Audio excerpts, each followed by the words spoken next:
Surabaya Mengaji. Yuk, dukung dakwah Surabaya Mengaji.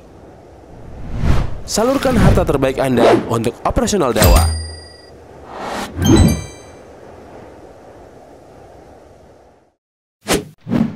SM Store, amanah dalam muamalah. Assalamualaikum warahmatullahi wabarakatuh.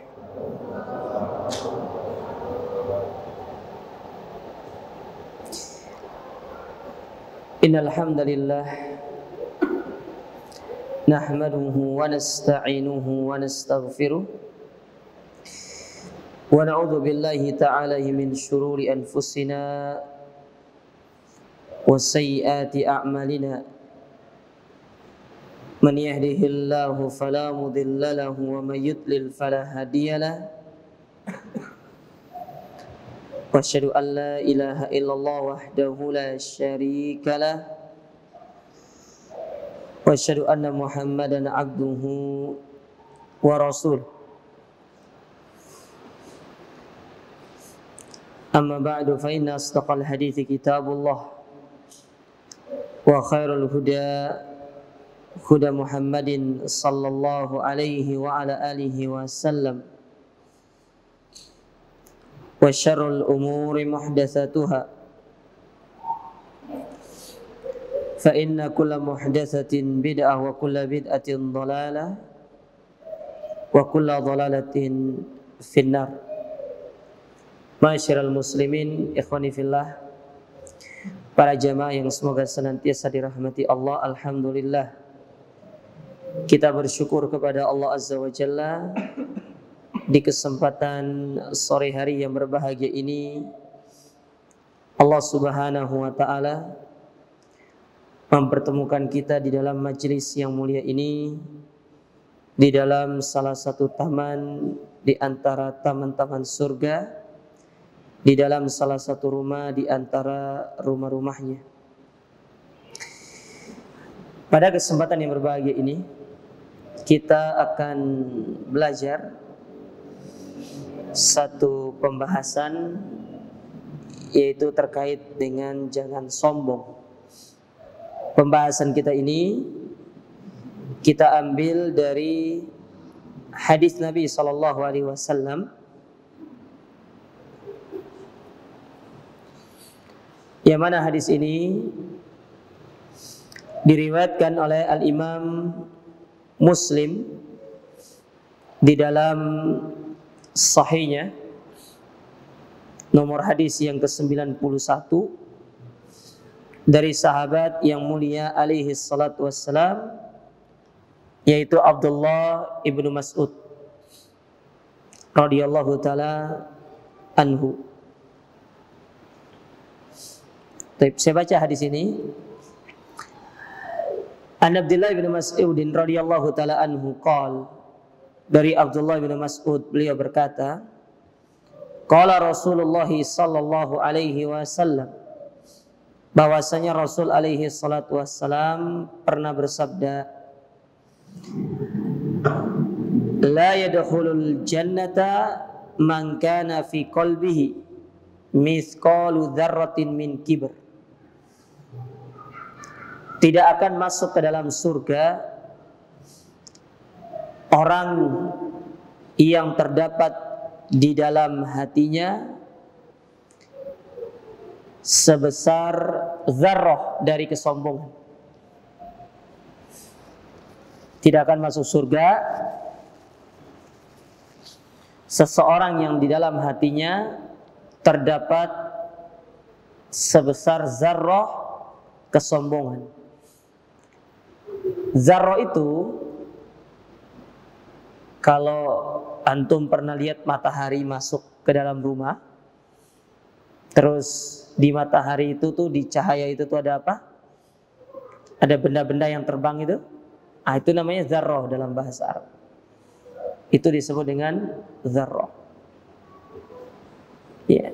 Jadi meskipun sebesar itu kesombongan yang ada dalam diri kita, menyebabkan kita tidak masuk ke dalam surga. Ingat, hadis ini sifatnya ancaman, bukan penetapan. Artinya orang yang kalau dia pernah sombong dia pasti tidak masuk surga. Bukan itu maksudnya. Ini adalah hadis yang sifatnya ancaman. Kalaupun dia meninggal di atas kesombongannya, selama dia tidak berbuat syirik kepada Allah, maka dia jatuh ke dalam perkara dosa besar.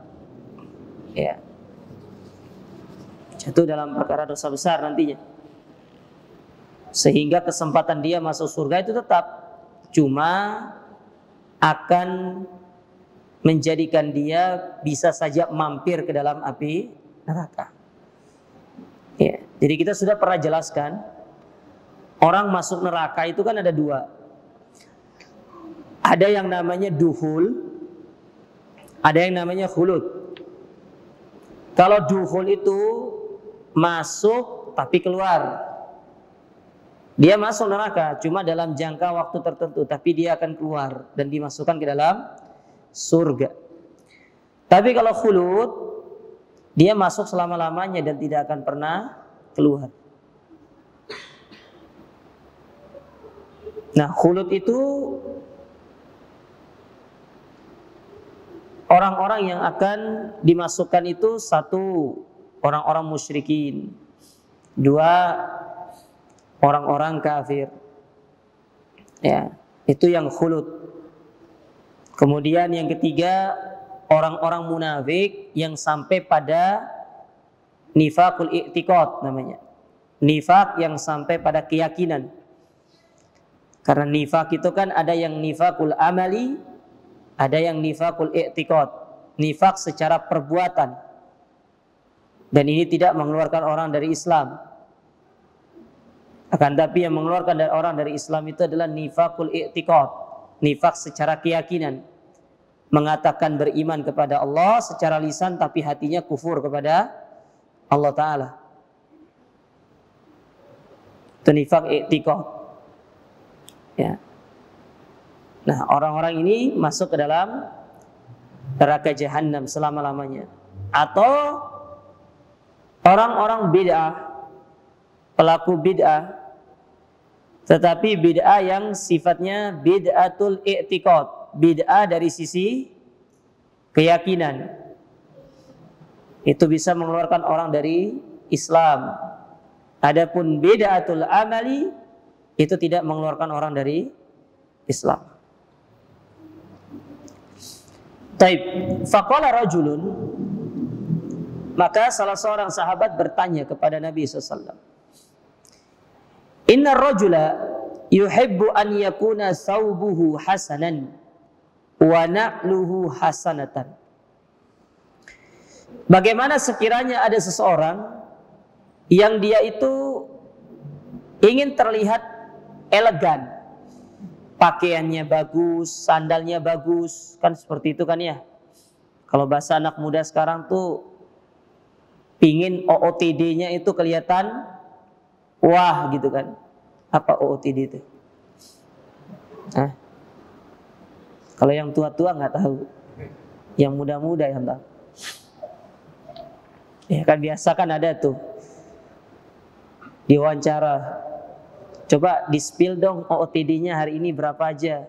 Oh, baju 200.000, celana minjem. Ya. Sepatu nemu di masjid. Bukan nemu itu. Minjam tapi nggak kembalikan.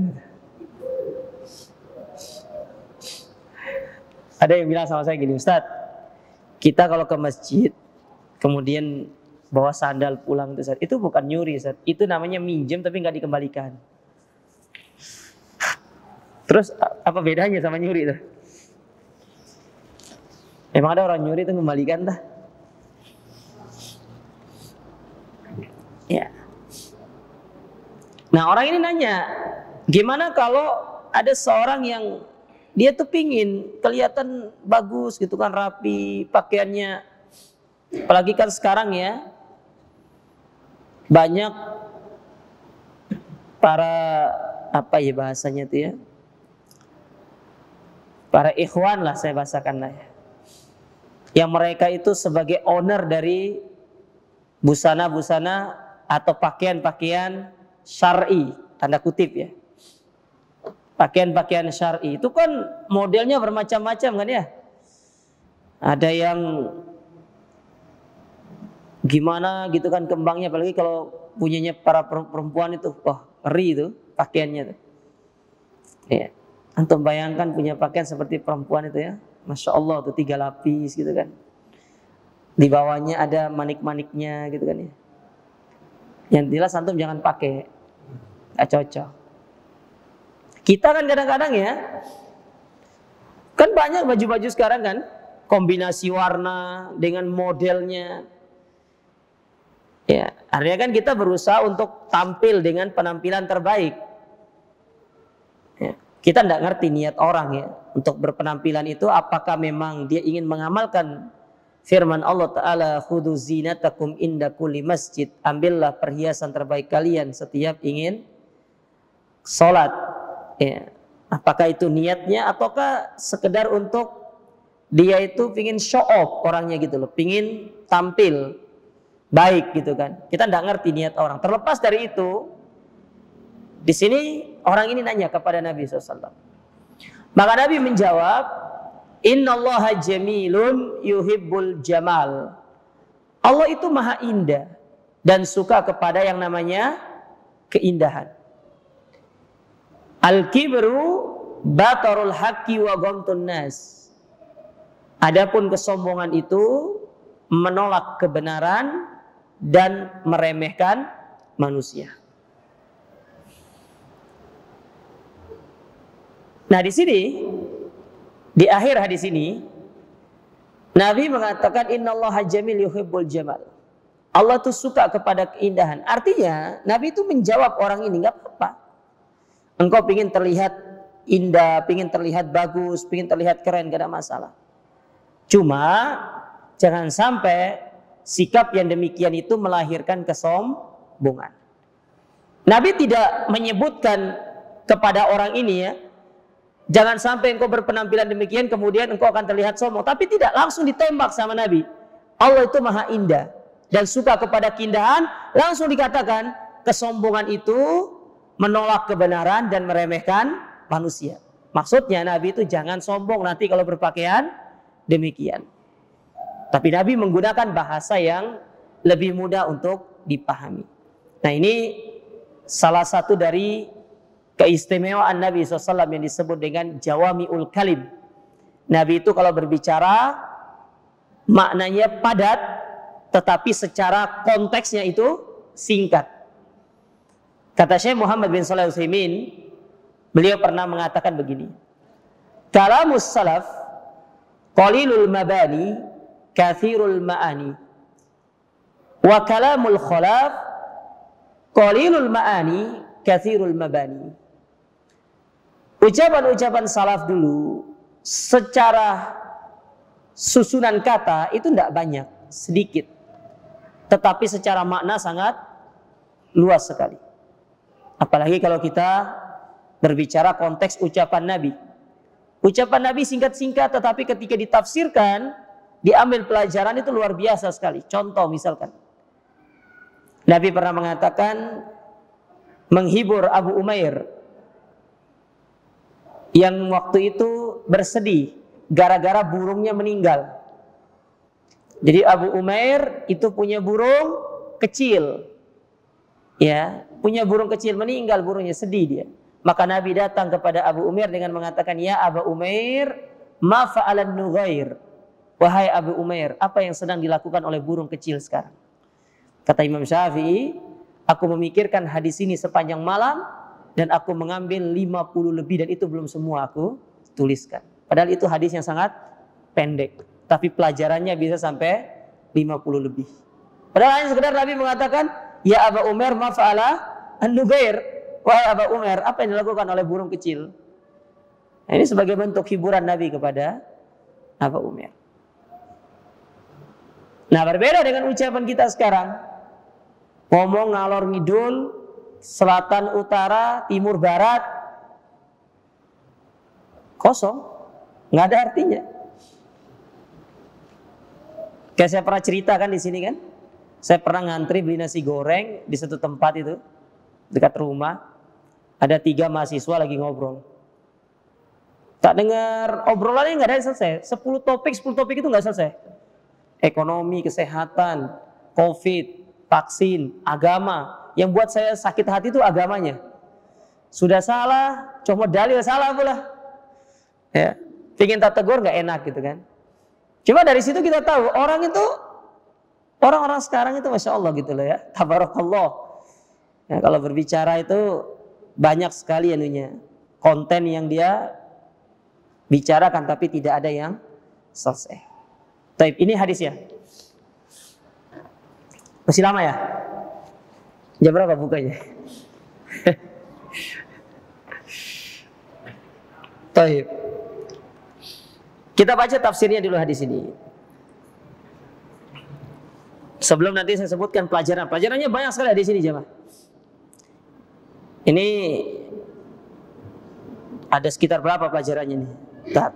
Tuh 2, 3, 4, 5, 6, 7, 8, 9, 10. Oh 10. Ya. Itu contoh ngabuburit yang habisin waktu. Antum duduk di sini aja. Lebih baik. Ya. Nah, kita baca hadis ini. Penjelasan dari hadis ini. Al-kibru wat-takabburu wat-ta'adumu 'alan nas min sifatil lati tadullu 'ala fasadil qulub. Sombong, ya. Sombong, membanggakan diri. Takabur, apa takabur itu? Apa takabur itu? Takabur itu bahasa Arab sebenarnya. Tapi dilebur menjadi bahasa Indonesia. Apa takabur? Ibu-ibu, apa takabur itu? Takaburo. Hah? Lupa diri ya, takabur itu. Hah? Oh, besar kepala. Sombong lah ya. Ya. Itu termasuk sifat-sifat yang kalau ada pada manusia menunjukkan hati orang itu sedang sakit. Karena hati manusia itu adalah hati yang dibersihkan dari penyakit-penyakit hati kan. Itu hatinya orang beriman tuh begitu. Jadi kalau kita berbicara penyakit hati, amradul qulub, itu banyak sekali. Syekh Muhammad bin Shalih Al-Munajjid, beliau punya satu istilahnya itu ya, silsilah, yaitu tentang silsilatu mufsidatil qalbi, yaitu sebab-sebab yang merusak hati. Ada 10, diantaranya hubbud dunia, cinta dunia. Kemudian ar-rif'ah, yaitu suka kepada popularitas, cinta popularitas. Kemudian al-kibar, sombong. Terus al-hasad.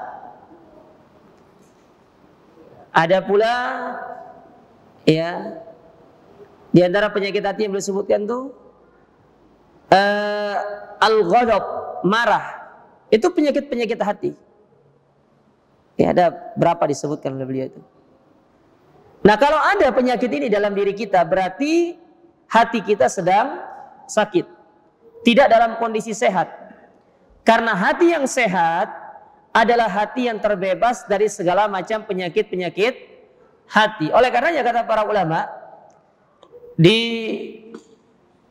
pembukaan awal kitab Al-Fiqh Al-Muyassar, Fikih Muyassar, ketika mereka berbicara tentang toharoh, manusia itu kebanyakan terfokus pada toharatul badan, toharoh secara hissiyah.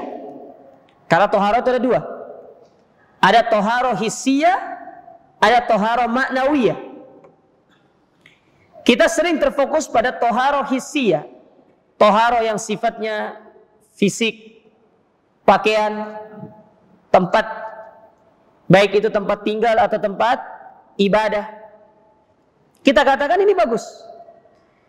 Tetapi yang sering dilupakan oleh manusia itu adalah at-taharatu al-ma'nawiyah, yaitu toharo secara maknawi, toharo secara hati. Padahal dari kedua toharo itu, yang paling utama dan menjadi barometer utama orang itu baik di hadapan Allah yaitu secara maknawi, secara hatinya.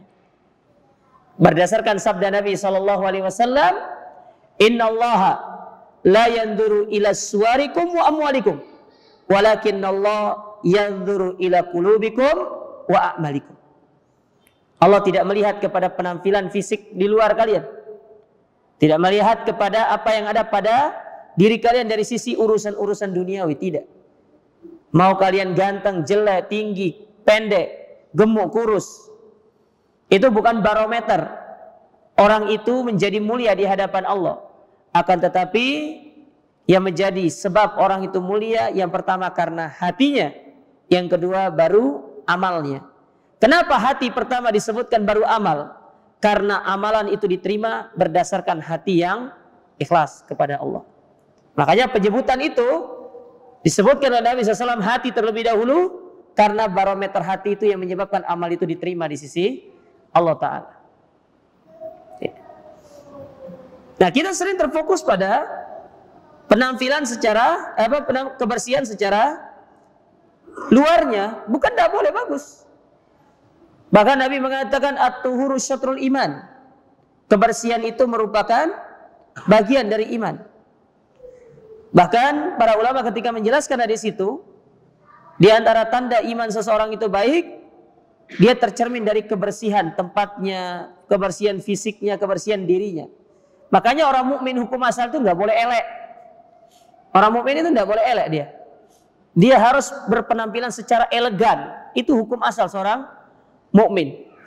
Tetapi perlu diperhatikan antara warna atas dengan bawah. Jangan warna atas hijau, warna bawahnya kuning. Ya, kadang-kadang kita dapati berpenampilan juga seperti itu. Itu tidak elegan namanya. Nanti sepatunya biru, topinya merah, sudah pas, sudah pelangi itu. Ya. Ibu-ibu perhatikan masalah ini. Ustadz, tidak ada baju di rumah. Sudah suruh beli suaminya. Tidak punya suami, ya nikah. Baru saya ngomong kan. Nikah, Bu.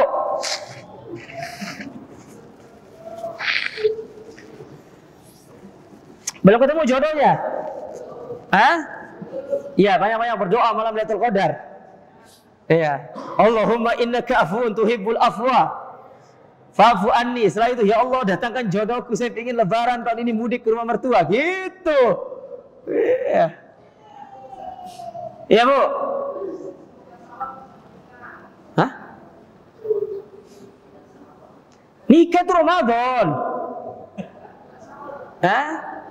Masa Idul Fitri sendiri?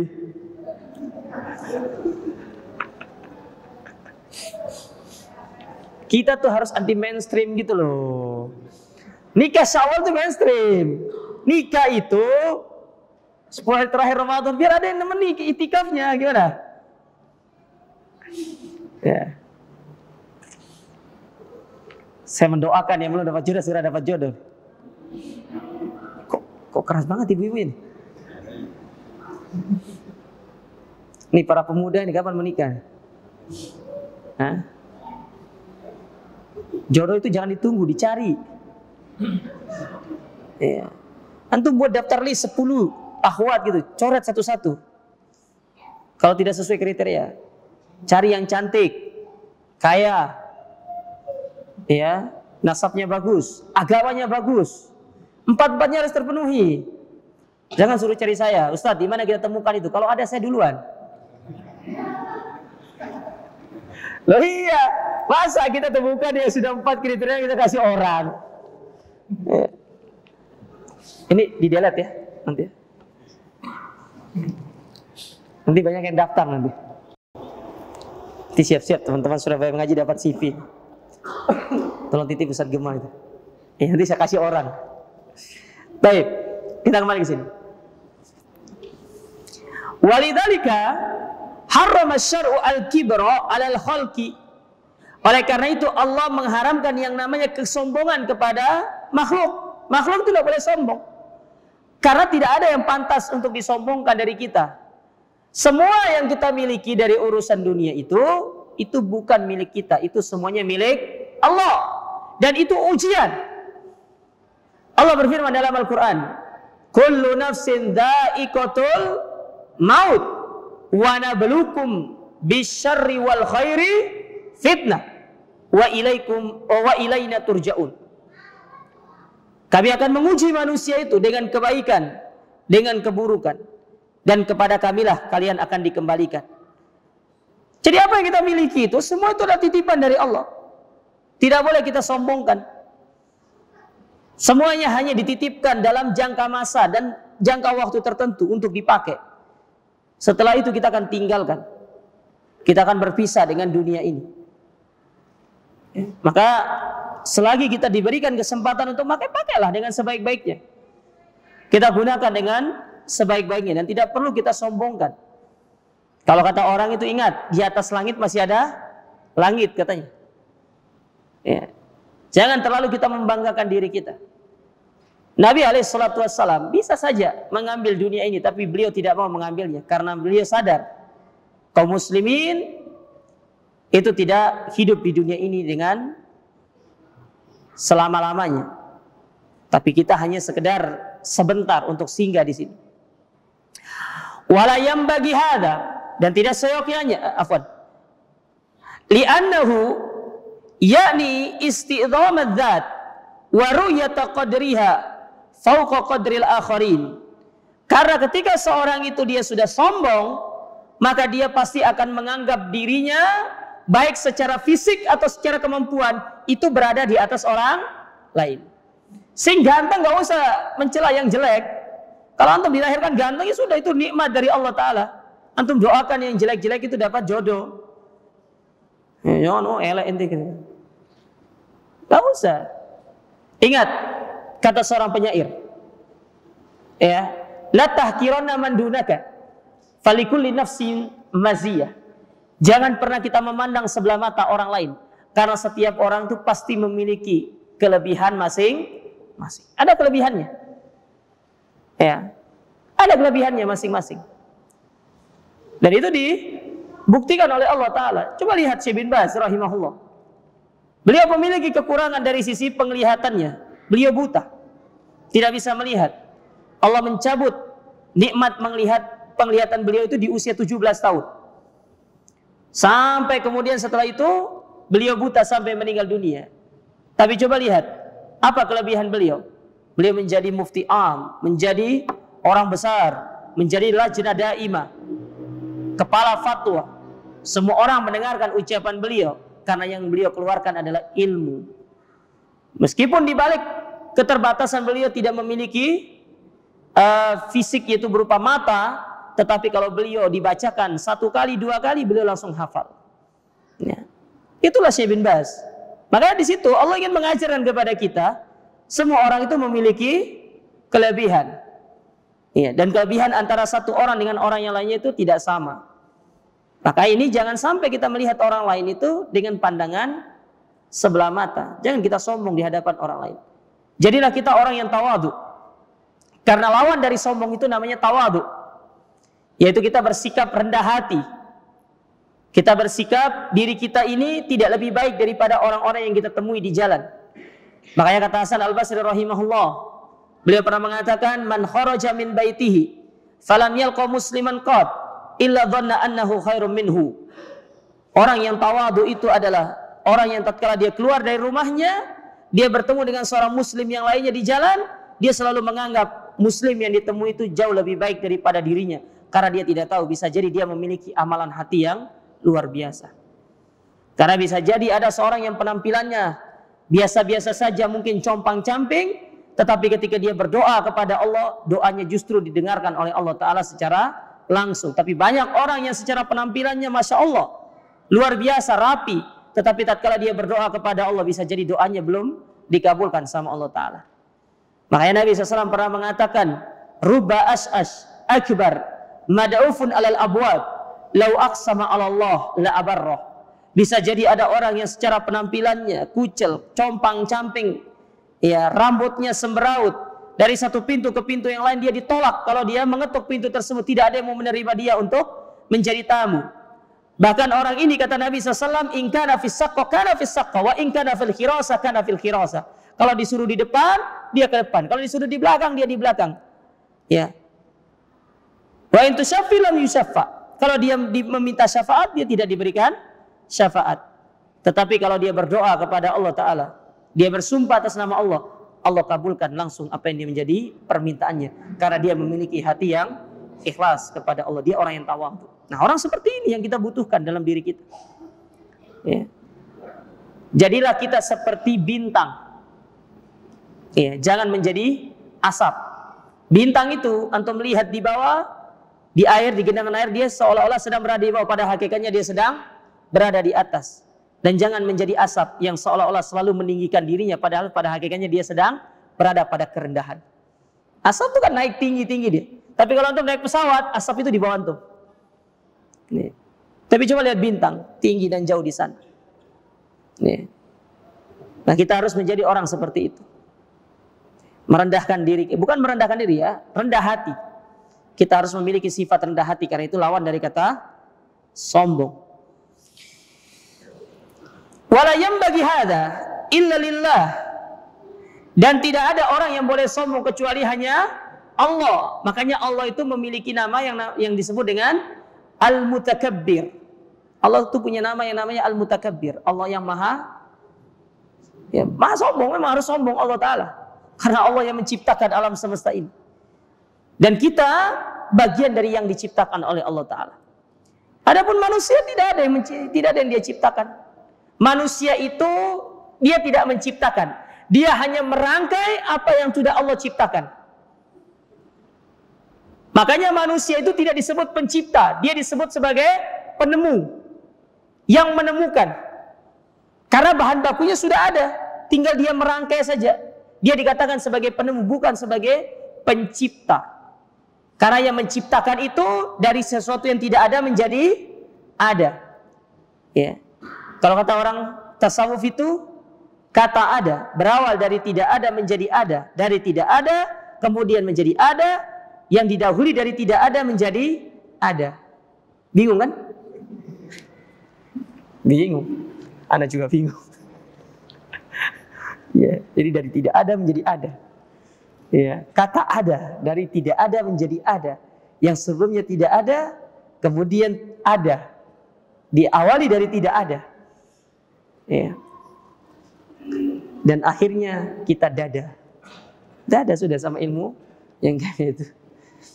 Ya. Makanya manusia itu bukan menciptakan, dia merangkai.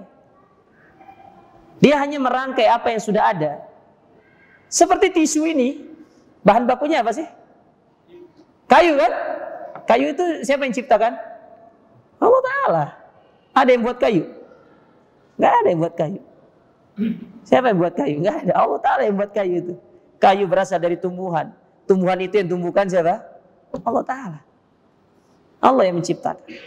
Ya. Fahuwal mustahiqulah, dan dialah yang berhak untuk sombong itu.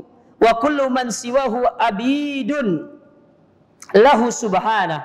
Maka selain daripada Allah, semuanya adalah hamba Allah, makhluk semuanya. Yang tidak boleh ada kesombongan di dalam dirinya. Taib.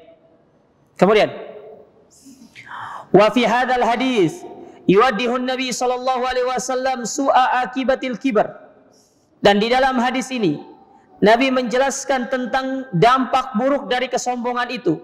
Wa yusawwibu ba'dal mafahima indan nasi al-muta'alliqa bi husnil hay'ah.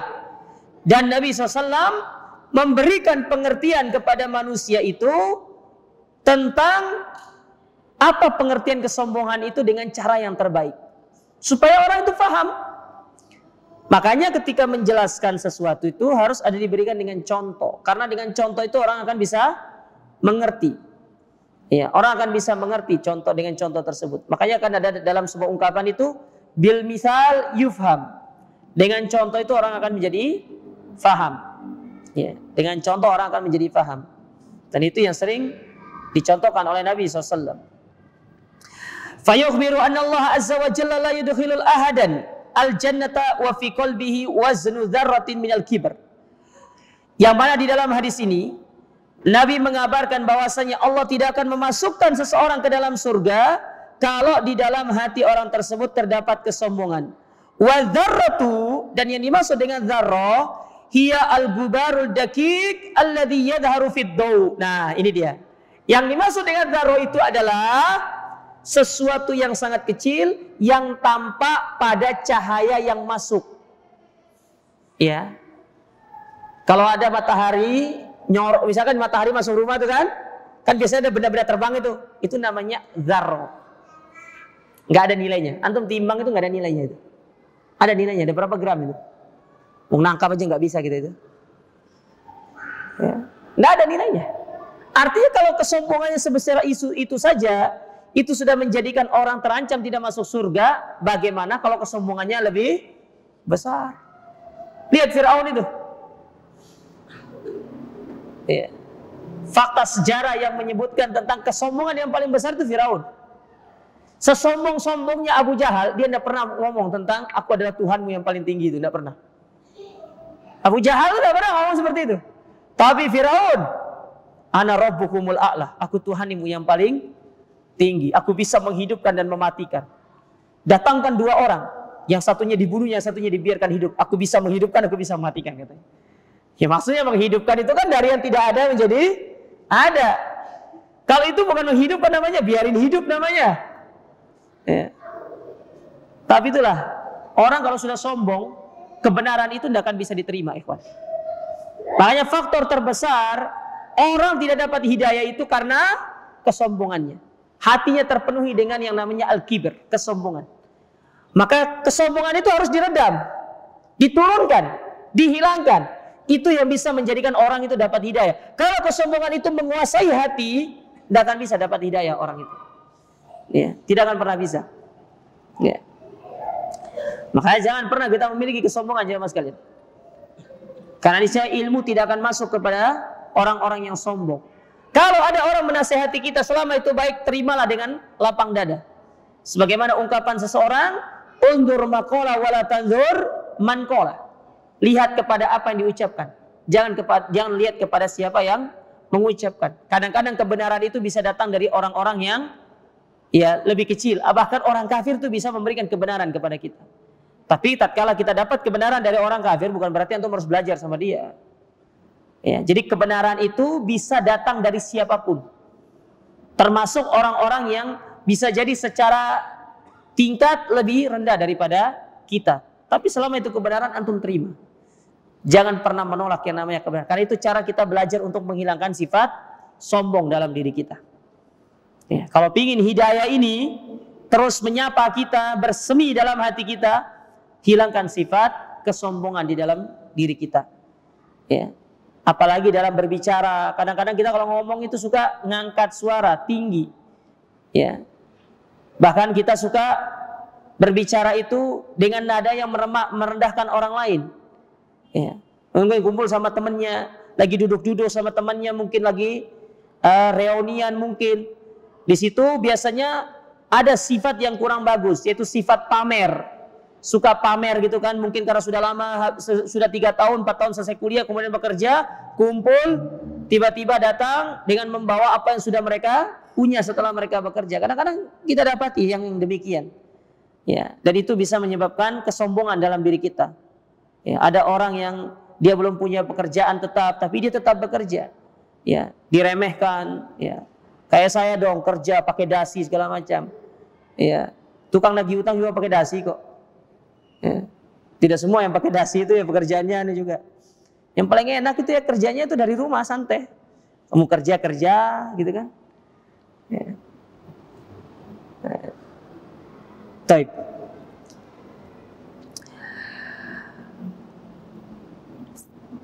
Wa huwa yadullu ala anna aqallal qalil minal kibar idza wujida fil qalbi kana sababan li adami dukhulil jannah. Yang mana perkara itu menunjukkan kalau kesombongan itu sekecil itu saja ada dalam diri kita bisa menyebabkan kita masuk ke dalam neraka, bagaimana kalau kesombongannya itu jauh lebih besar? Maka itu jauh lebih utama untuk memasukkan kita ke dalam api neraka. Jangan kita mau jadi Fir'aun kedua, jemaah. Ya. Di antara hikmah kenapa Fir'aun itu tidak diterima, dijadikan oleh Allah Ta'ala, tidak dikubur, ya, tidak ditenggelamkan di Laut Merah itu, tetapi diselamatkan jasadnya, agar manusia itu mengambil ibrah dari kisah-kisah orang terdahulu. Kata Allah Ta'ala, inna fi qasasihim ibratun la ibratun li ulil albab. Sesungguhnya di dalam kisah-kisah orang terdahulu itu banyak pelajaran yang bisa kita petik. Coba lihat rentetan kejadian di dalam kehidupan kita itu sebenarnya sudah terjadi di zaman orang-orang sebelum Islam. Masalah apa coba? Antum dapati itu sudah ada contohnya di zaman sebelum Islam datang. Ya. Contoh misalkan maksiat yang sifatnya LGBT gitu kan, itu kan sudah diawali oleh kaumnya Nabi Lut, dan diberikan contoh oleh Allah Ta'ala bagaimana siksaan kepada orang-orang yang demikian. Itu juga faktor utamanya karena kesombongan. Dinasehati sama Lut, dia tidak mau bertobat sama Allah Ta'ala, disuruh berhenti, disuruh kembali kepada jalan yang benar. Mereka tidak mau, sombong mereka, menolak. Sampai-sampai mengatakan, pergilah engkau Lut, nasihatilah orang-orang yang lain, jangan nasihati kami. Makanya Allah datangkan kepada mereka azab di balik mereka itu. Ya, atas jadi bawah, bawah jadi atas. Itu andai kata kita melihat kejadian seperti itu di depan mata kepala kita, mungkin kita akan ketakutan. Tapi itulah diantara rahmat Allah Ta'ala, rahmatnya Nabi SAW kepada umatnya. Nabi berdoa kepada Allah agar azab yang harusnya disegerakan di dunia itu ditangguhkan supaya azab itu nanti diberikan di hari kiamat. Makanya kenapa kita masih diberikan kesempatan bertobat sama Allah? Itu salah satu sebabnya karena doa Nabi SAW kepada Allah Ta'ala agar umat ini tidak diazab secara langsung oleh Allah Ta'ala. Andai kata Nabi menggunakan doa-doa tersebut selayaknya bagaimana Nabi-Nabi terdahulu, mungkin sudah banyak yang kacau kita ini. Kemaksiatan di mana-mana. Ya. Tapi itu diantara rahmatnya Nabi SAW kepada umatnya. Makanya kan Allah Ta'ala mengatakan, Azizun alaikum harisun bil mu'minina ra'ufur rahim. Nabi itu adalah orang yang sangat semangat di dalam memberikan kebaikan, dan dia sangat berkasih sayang kepada orang-orang yang beriman. Nih. Tapi kalau kita lihat rentetan semua itu, kesombongan yang terjadi dalam diri mereka. Lihat bagaimana Nuh didakwakan sama Nuh, kaumnya sombong, tidak mau menerima. Yang terjadi apa? Nabi Nuh berdoa kepada Allah agar Allah menurunkan azab kepada mereka. Maka Allah mewahyukan kepada Nuh untuk membuat perahu di atas gunung. Selama membuat perahu, Nabi Nuh tidak menjawab cemoohan mereka. Ya, karena kesombongan mereka, mereka ditenggelamkan sama Allah Ta'ala. Makanya sombong ini bukan perkara yang baik ya Mas. Ini sifat yang buruk. Andai kata Abu Jahal itu dia tidak sombong, dia mungkin bukan kunianya Abu Jahal, padahal Abu Jahal itu orang yang pintar, cerdas. Tetapi karena kesombongan dia tidak mau menerima hidayah, menyebabkan dia akhirnya masuk ke dalam api neraka Jahannam waliyadu billah. Jadi kesombongan itu melahirkan banyak hal, jemaah sekalian. Mendatangkan mudarat yang sangat banyak, hidayah tidak menyapa, ya, ancaman dari Allah Ta'ala, hilangnya rahmat dari orang-orang yang sombong. Maka sekali lagi, apa yang mau disombongkan di atas muka bumi ini? Kita tidak memiliki apa-apa kok. Ya, tidak memiliki sesuatu apapun dari urusan dunia. Semua ini hanya pinjaman. Taib. Kemudian, saya lanjutkan dikit. Wa qad dhanna ahadus sahabah radhiyallahu anhum anna tajmilat thiyabi wal madhari yadkhulu dimnal kibr alladhi yuhadziru minhu an-nabi sallallahu alaihi wasallam. Para sahabat mereka berpikir bahwasanya berpenampilan yang baik, ya, memperhatikan penampilan itu bagian daripada bohongan. Makanya Nabi itu langsung menjawab mereka bahwasanya orang-orang yang memperhatikan penampilan itu tidak masuk ke dalam kategori kesombongan selama dia niatnya memang benar-benar untuk ibadah kepada Allah. Tetapi kalau niatnya untuk pamer, apalagi seperti yaitu tadi orang-orang yang spill OOTD-nya itu ditanya berapa total yang kamu pakai hari ini? Oh ini kalung harganya 2 juta, ini pakai jamnya harganya 1 miliar. Buat apa pakai jam 1 miliar ya akhi?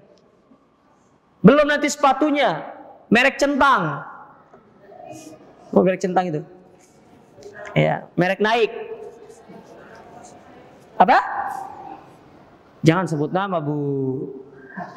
Saya nggak di-endorse soalnya ini. Kalau di-endorse nggak apa-apa.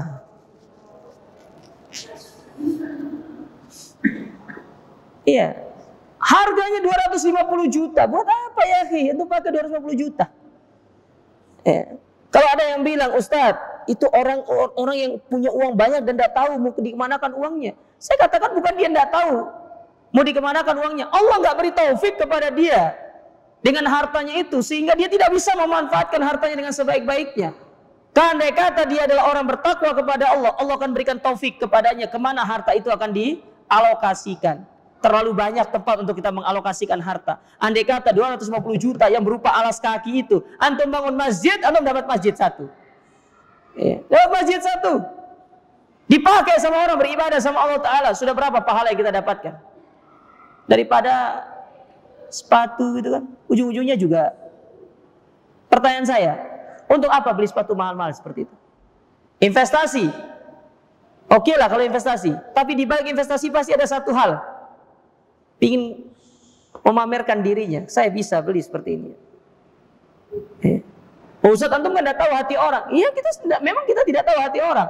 Tetapi itu jalan menuju ke sana. Sekarang buat apa kita pakai sepatu mahal-mahal seperti itu? Kemudian ditanya sama harga 250 juta. Ada kebanggaan dalam diri kita. Ada kebanggaan dalam diri kita. Makanya kalau mau disampaikan ya, the real sultan itu ya, kalau bahasa orang sekarang itu crazy rich yang sesungguhnya itu, yaitu mereka-mereka yang menghabiskan hartanya di jalan Allah karena dia memahami firman Allah, ya ayyuhalladzina amanu hal adullukum ala tijaratin tunjikum min adzabin alim. Maka tunjukkan kepada kalian perniagaan yang tidak pernah habis dalam surat As-Saff. Maka Allah sebutkan di situ cara membeli, cara untuk berinvestasi dengan perniagaan yang Allah janjikan ini. Tu'minuna billahi wa rasuli wa tujahiduna fi sabilillah bi amwalikum wa anfusikum. Dzalikum khairul lakum. Allah tutup ayat itu dengan mengatakan apa? In kuntum ta'lamun. Jikalau kalian paham. Kata ulama tafsir, di antaranya apa yang disampaikan oleh para ulama tafsir itu Toha bin Asyur. Kata-kata in kuntum ta'lamun, jikalau kalian tahu, itu artinya banyak orang tidak tahu. Itu maksud ayat itu. Ketika Allah mengatakan in kuntum ta'lamun, berarti banyak orang yang tidak tahu. Kalau tahu, dia tahu kemana menginfakkan harta itu. Maka saya katakan tidak perlu untuk semua itu. Antum punya uang banyak, antum lebih baik berbagi kepada yang lainnya. Antum mau beli jam tangan, silakan jam tangan yang proper aja. Ya. Antum beli jam tangan yang harga 100 juta itu sudah hisapnya tinggi jamaah sekalian. Apalagi antum beli jam tangan 1 miliar. Yang 100 juta aja hisapnya sudah tinggi. Yang harga 50 juta aja itu jam tangan itu harganya sudah sangat tinggi hisapnya. Bagaimana kalau kita beli yang harga 1 miliar? Ustaz, eksklusivitas. Ya, percuma eksklusivitas, tapi kalau di hari kiamat lambat masuk surga juga. Ya. Kan kita pingin kaya tapi cepat masuk surga. Gimana caranya kaya supaya cepat masuk surga? Kaya punya uang, gunakan harta itu di jalan Allah Ta'ala. Ya, gunakan di jalan Allah Ta'ala. Dan saya rasa jam sama hal itu bukan kebutuhan. Itu hanya keinginan, bukan kebutuhan. Ya, bukan kebutuhan itu keinginan aja mas. Kalau sudah masuk keinginan, maka itu masuk ke dalam kategori al-hakumut takatsur. Berlomba-lomba dalam memperbanyak harta duniawi. Ya. Itu Itu bukan kebutuhan, itu keinginan. Nah, makanya Nabi SAW menjelaskan kepada para sahabat bahwasanya tidak apa-apa punya penampilan yang bagus, punya baju yang bagus, karena Allah itu suka kepada keindahan. Cuma jangan sampai baju yang bagus itu akan menjadikan kita nanti akhirnya sombong. Akhirnya sombong. Makanya dijelaskan sama Nabi SAW itu, Allah itu indah, suka kepada keindahan. Tetapi jangan sampai keindahan itu menjadikan kalian akhirnya sombong di hadapan orang lain. Taib. Berapa menit lagi nih? Kita ambil pelajaran yang bisa diambil dari hadis ini. Adzan jam berapa? 17:33. Oh, kemarin 34, sekarang 33. Alhamdulillah, maju 1 menit. Yang pertama, pelajaran yang bisa diambil dari hadis ini, munafatul kibr likubulil haq. Cara menghancurkan kesombongan itu dengan selalu menerima kebenaran. Itu caranya. Sering-sering menerima kebenaran. Itu cara untuk menghancurkan kesombongan dalam diri kita. Ya. Kemudian yang kedua, pelajaran dari hadis ini, azimu dararil kibri wa annahu laisa maqsuran ala darari sahibihi. Bahwasanya dampak buruk sombong itu bukan hanya pada pelakunya, tetapi pada orang-orang di sekitar. Suami yang sombong, istri kena nggak? Kena. Suaminya sombong, istrinya kena. Istri yang sombong, suaminya yang kena. Anak yang sombong, orang tuanya kena. Makanya kesombongan itu bukan hanya kita sendiri yang merasakan, tetapi orang-orang di sekitar kita itu merasakan dampak buruk dari kesombongan tersebut. Ya. Maka ikhwan, jaga diri kita ya dari sifat yang satu ini, sifat yang berbahaya. Ya. Kemudian berikutnya yang ketiga, wara'us sahabati wa khaufuhum minal wuqu'i fil kibr, yaitu sikap wara', ya, sikap berhati-hati dan takutnya para sahabat dari kesombongan. Makanya mereka itu bertanya supaya mereka tidak salah jalan. Mereka nanya sama Nabi, ya Rasulullah, gimana kalau ada orang yang pingin penampilannya bagus, apa itu masuk ke dalam bab kesombongan? Pertanyaan ini keluar bukan karena mereka itu istilahnya tuh, karena mereka pingin tahu gitu loh, pingin ngerti apakah ini masuk bab kesombongan nggak kalau orang tuh pingin kelihatan indah. Karena kan para sahabat juga mereka punya pakaian-pakaian yang bagus ya mas, apalagi para sahabat yang kaya-kaya itu. Mereka punya pakaian yang bagus. Mereka beli dari Yaman, mereka beli dari Syam. Mereka pakai, ya. Mereka memakainya untuk dalam rangka beribadah kepada Allah. Ya. Sandal kulit, nggak ada sandal skiway dulu tuh. Ya, sandal kulit. Ya. Zaman dulu nggak ada skiway di Jawa. Skiway, apa skiway? Jalan apa? Jalan apa? Jalan langit ya? Betul Bu? Bu, pakai skiway nggak? Hah? Ibu-ibu mah nggak mau pakai kayak gitu. Ibu-ibu tuh sandalnya itu yang mahal-mahal. Ya. Saya berapa kali tuh ya? Lihat, nggak tahu, kayaknya usianya masih muda kayaknya. Jadi datang kajian saya lihat ibu-ibunya datang gitu kan. Ada satu ibu kalau nggak salah tuh, itu datang pakai jubah, pakai cadar, tahu sepatunya apa? Ya, Air Jordan. Ini mau show off atau mau kajian? Itu nih hilang itu, nangis itu. Pakai Air Jordan, ngeri. Ustadznya aja udah pakai Air Jordan kok. Sandal jepit ustadznya itu. Hah? Kenapa Bu? Apa? Oh nyamar. Ustadznya nyamar. Ya memang ustadznya nggak punya uang. Ya. Itu ngeri. Ya. Antum datang sini pakai Air Jordan nggak? Sudah nggak usah pakai tuh. Nanti dipinjam dan balik-balik gitu. Luar biasa. Ya.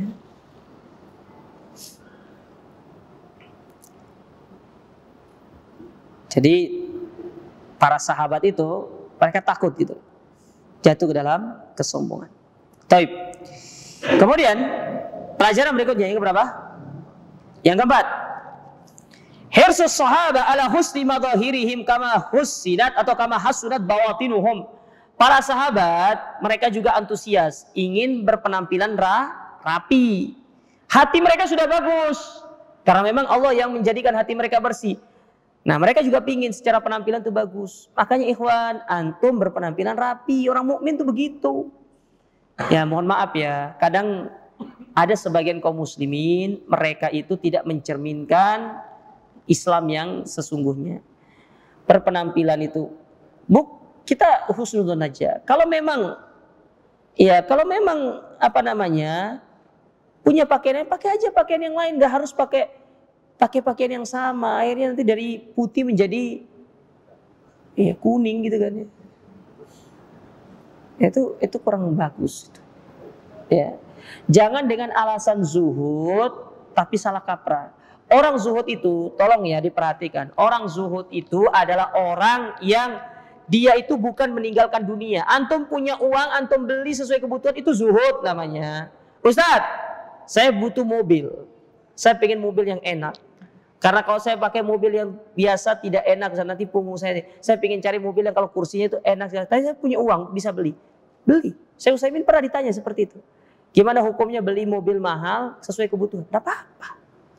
Contoh ya, jangan pengen beli Mercy, silakan. Kalau memang punya uang. Iya. Tidak apa-apa kalau butuh. Tapi memang benar-benar dipakai, bukan beli Mercy untuk taruh di rumah dipajang, akhirnya ditonton begini. Buat apa beli mobil antum tonton? Kalau mau beli mobil ditonton, lebih baik beli miniatur. Iya, miniatur mobil itu kalau mau ditonton. Itu sudah pajaknya tetap jalan, antum tonton. Sudah gitu kalau nggak dipakai, apa artinya? Rusak juga. Iya kan? Makanya harta dunia itu nggak usah terlalu disayang-sayang, akhirnya nggak berani dipakai.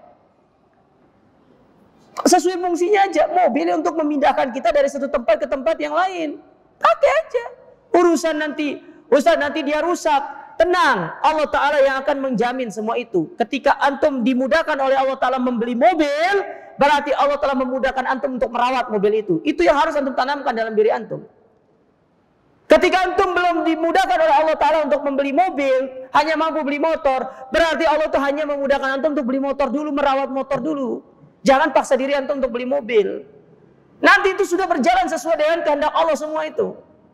Kadang ada orang, dia itu ya mikir nanti kalau saya beli mobil perawatannya gimana? Tenang, kalau Allah mudahkan antum beli, berarti antum sudah dijamin oleh Allah Ta'ala uang perawatannya. Itu sudah dimudahkan semua sama Allah Ta'ala. Yang penting dicari aja. Ya, tidak usah khawatir jemaah sekalian. Ya, nah, ini sudah tanda, ini sudah datang beliau. Ya, ini kita harus selesaikan ini. Ya, kemudian pelajaran berikutnya yang berapa? Yang kelima. Saya tambah lagi 2 aja ya.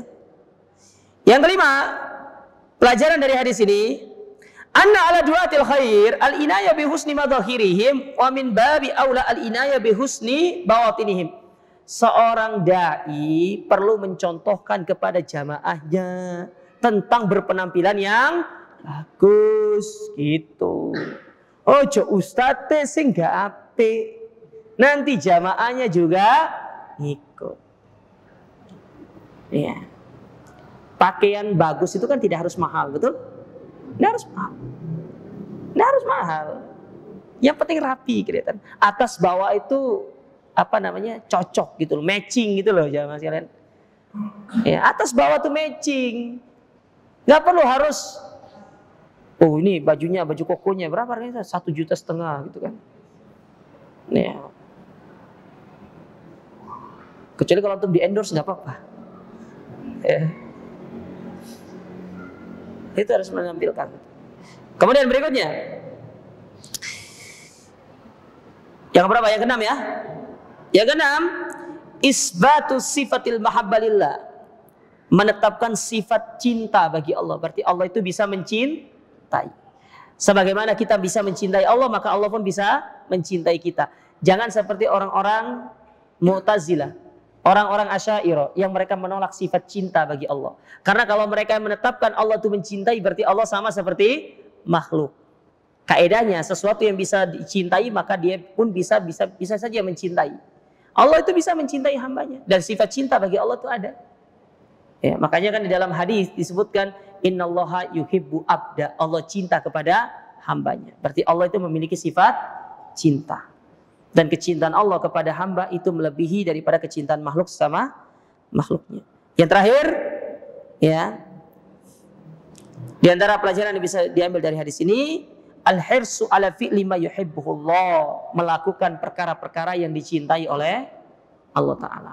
Apa diantaranya? Yaitu tadi, keindahan itu dicintai sama Allah. Makanya selagi antum berpenampilan rapi, indah dalam rangka untuk dicintai Allah, Allah akan memberikan kemudahan kepada kita. Baik para jamaah sekalian, ini yang bisa kita ambil pada kesempatan berbahagia ini. Semoga dengan kajian ini kita termasuk orang-orang yang dijauhkan dari sifat sombong dan dijaga oleh Allah Ta'ala dari kesombongan tersebut, dan kita bertemu dengan Allah Ta'ala di hari kiamat terbebas dari sifat kesombongan yang ada dalam diri-diri kita. Wallahu a'lam bishawab. Kita akhiri subhanakallahumma rabbana bihamdika asyhadu an la ilaha illa anta astaghfiruka wa atubu ilaik wa akhiru da'wana alhamdulillahi rabbil alamin. Wassalamualaikum warahmatullahi wabarakatuh.